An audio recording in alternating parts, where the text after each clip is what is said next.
12वां सबक शब्द भाग हिस्सा पहला। अब यहाँ पर कुछ शब्द दिए गए हैं, उससे हमें छोटे छोटे सेंटेंस बनाना है। ठीक है, मेरे बाद आप लोग पढ़ना है।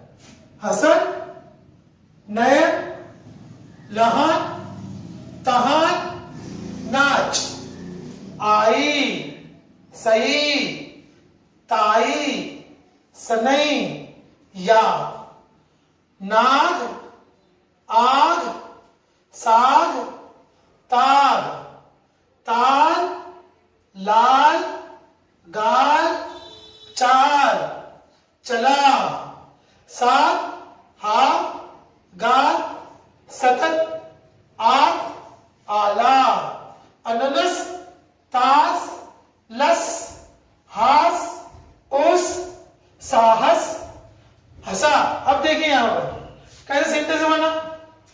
ताई, देखो यहां से लिया उसने, ताई, ताई चल।